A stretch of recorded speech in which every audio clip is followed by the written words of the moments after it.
Yang membatalkan puasa yang pertama adalah memasukkan sesuatu ke salah satu 5 lubang.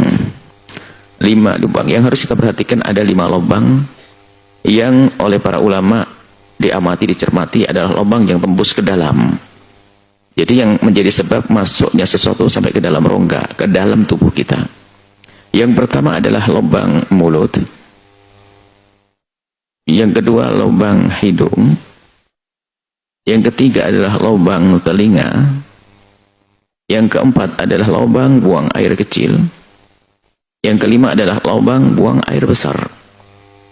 Jika ada orang sengaja memasukkan sesuatu ke salah satu lubang, 5 lubang tersebut, maka batallah puasanya. Kemudian yang kedua adalah muntah. Muntah dengan sengaja. Kalau ada orang muntah tidak sengaja, tidak batal. Sengaja muntah, tidak tahu caranya bagaimana. Atau mungkin dimasukkan jemarinya ke dalam sampai keluar. Atau memang kalau dia mencium satu bau, satu aroma, kotoran ayam yang mengkilat itu barangkali dicium langsung muntah. Kalau dia mengambil mencolek begitu sengaja, tahu dia kalau senyum pasti muntah dicolek, maka batal puasanya, berarti dia sengaja memuntahkan diri. Kalau muntah mabuk kendaraan karena hamil muda tiba-tiba muntah, nggak batal puasanya, asalkan tidak dari kesengajaan dari dirinya. Kalau karena merasa mual, tiba-tiba mual begitu muntah, maka tidak batal puasanya. Tapi masih ada catatannya. Catatannya adalah jangan menelan ludah sebelum Anda sucikan ludah Anda. Sebab yang keluar dari perut itu najis. Biarpun tidak membatalkan puasa karena Anda tidak sengaja, tapi tetap najis melewati mulut. Karena najis melewati mulut berarti mulut Anda telah bercampur dengan najis. Kaidahnya yang pertama tentang ludah. Kalau sudah ludah bercampur dengan yang lainnya, bagaimana kalau ditelan? Batal. Maka dari itu, sebelum menelan ludah, berkumur dulu. Ambil air putih di gelas, Anda berkumur, sudah mensucikannya, lalu Anda buang, selesai. Harus begitu kalau tiba-tiba muntah, tidak sengaja. Kalau ternyata Anda jauh dari air putih, ya Anda meludah-ludah, ya itu sah. Meludah-ludah, jangan sampai menelan ludahnya. Biarpun meludah 1000 kali ludahan, sampai bersih, selagi belum dicucikan dengan air, maka tetap najis. Sebab yang bisa mensucikan najis hanya air, bukan ludah. Mungkin sisa muntahan sudah tidak ada kalau kita meludah dan meludah dan meludah. Tapi bukan begitu cara mensucikannya, harus berkumur. Tapi yang jelas tidak boleh ditelan sebelum berkumur itu. Setelah itu ada lanjutannya. Bersenggama. Berhubungan tanpa keluar mani. Berhubungan tanpa keluar mani sudah membatalkan puasa. Mohon maaf, ini majelis mulia. Cukup baru masuk, selesai dikeluar. Baru masuk, kemudian ditarik, selesai misalnya.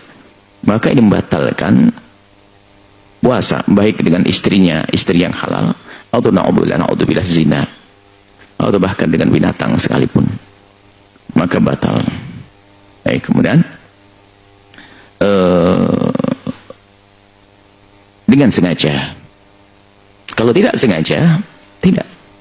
Mungkin puasa pertama bagi seorang suami istri. Pengantin baru mungkin lupa kali itu Ramadan sudah niat puasa, pagi-pagi hubungan suami istri, baru setelah selesai sadar, oh kita puasa. Oh ya alhamdulillah rezeki, Allah bikin kita lupa. Jadi kalau tidak sengaja tidak batal. Itu hanya yang sengaja saja. Kemudian yang keempat adalah mengeluarkan mani dengan sengaja. Sengaja dengan melakukan sentuhan-sentuhan, dengan menyengaja.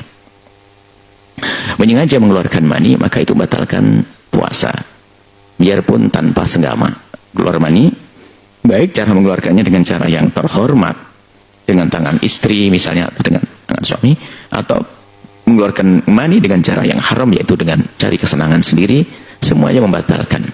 Tapi kalau selain dia puasa, waktu puasa, mengeluarkan maninya seorang istri dengan tangan suami, tidak dosa.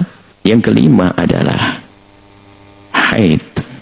Yang keenam adalah nifas. 7, melahirkan. Yang kedelapan adalah hilang akal. Cuman hilang akal ada 3 macam. Yang pertama adalah hilang akal yang tidak membatalkan puasa, yaitu tidur. Tidur tidak membatalkan puasa. Biarpun sehari seharian penuh misalnya, habis sahur ketiduran, bangun-bangun waktu isya tarawih, tidak batal puasanya. Yang tengah-tengah adalah mabuk, pingsan. Pingsan itu membatalkan puasa kalau pingsannya seharian penuh.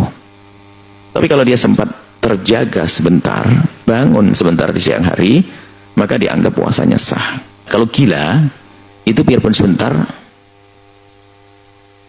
batal puasanya. Yang kesembilan adalah murtad, keluar dari Islam, na'udzubillah, baik dengan kata-kata atau dengan perbuatan atau dengan i'tiqad keyakinan.